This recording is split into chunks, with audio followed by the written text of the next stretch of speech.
Thanks for joining us for another week of reading through the Jesus Storybook Bible. We hope you have your copy at home so you can look at the pictures as we read along.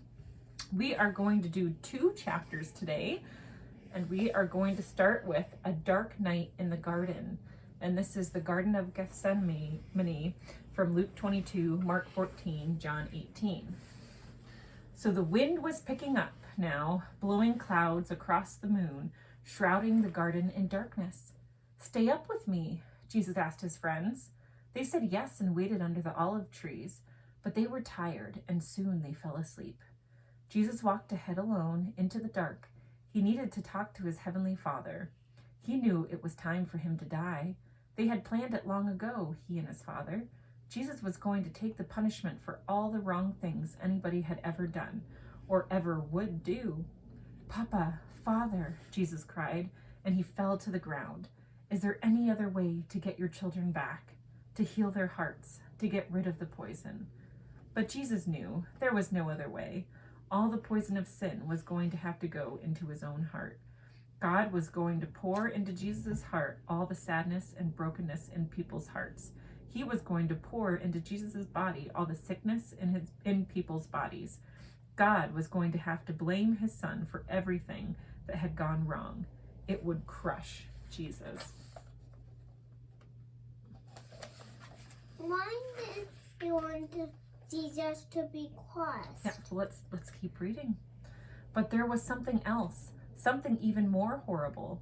When people ran away from God, they lost God. It was what happened when they ran away. Not being close to God was like a punishment. Jesus was going to take that punishment. Jesus knew what that meant. He was going to lose his Father, and that, Jesus knew, would break his heart in two. Violent sobs shook Jesus' whole body. Then Jesus was quiet, like a lamb. "I trust you, Papa," he said. "Whatever you say, I will do." Sorry. Suddenly, through the trees, a glitter of starlight flashed off steel. Into the quiet garden came whispers, muffled voices, clanking metal, and the sound of boots marching. Jesus stood up. He woke his friends. "Now is the time," he said gently. "Everything that was written about me, what God has been telling his people all through the long years, it's all coming true." And into the night, with burning torches and lanterns, with swords and clubs and armor, there came an army of soldiers. Judas led them straight to Jesus so they could arrest him. Jesus was waiting for them. As you can see there.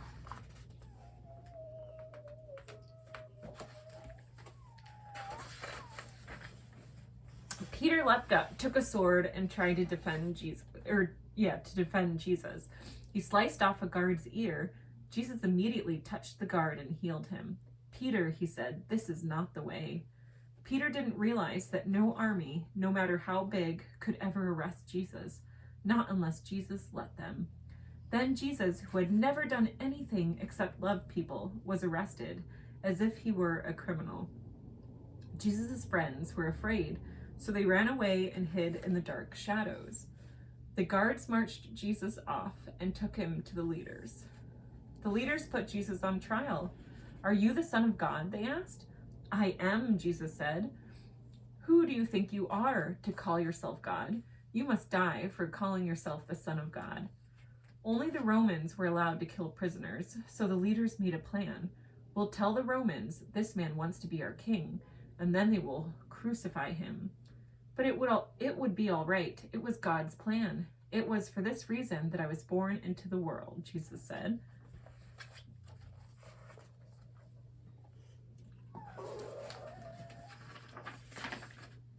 Okay, so that was the end of that chapter.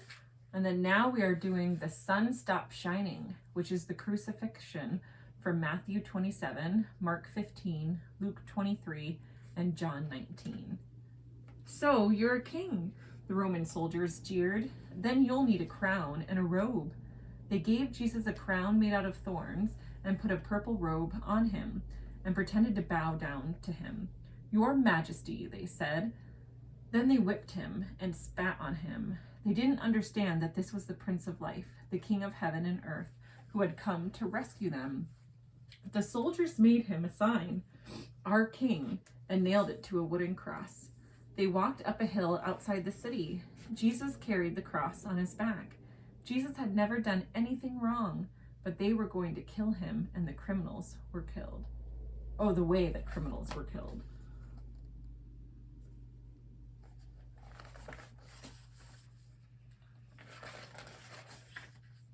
They nailed Jesus to the cross. "Father, forgive them," Jesus gasped. "They don't understand what they're doing." "You say you've come to rescue us," people shouted, but you can't even rescue yourself." But they were wrong. Jesus could have rescued himself. A legion of angels would have flown to his side if he'd called. "If you were really the Son of God, you could just climb down off that cross," they said. Now he's dead. Yeah, well, let's keep reading. And of course they were right. Jesus could have just climbed down. Actually, he could have just said a word and made it all stop, like when he healed that little girl and stilled the storm and fed 5,000 people. But Jesus stayed. You see, they didn't understand. It wasn't the nails that kept Jesus there. It was love. "Papa," Jesus cried frantically, searching the sky. "Papa, where are you? Don't leave me." And for the first time and the last, when he spoke, nothing happened. Just a horrible, endless silence. God didn't answer. He turned away from his boy. Tears rolled down Jesus' face and the face of the one who would wipe away every tear from every eye. It's okay. That's Jesus. Yep. So even though it was midday, a dreadful darkness covered the face of the world. The sun could not shine. The earth trembled and quaked, and the great mountains shook. Rocks split in two until it seemed that the whole world would break, that creation itself would tear apart. The full force of the storm of God's fierce anger at sin was coming down on his own Son instead of his people. It was the only way God could destroy sin and not destroy his children whose hearts were filled with sin. Then Jesus shouted out in a loud voice, "It is finished." And it was. He had done it. Jesus had rescued the whole world. "Father," Jesus cried, "I give you my life." And with a great sigh, he let himself die. Strange clouds and shadows filled the sky, purple, orange, black, like a bruise.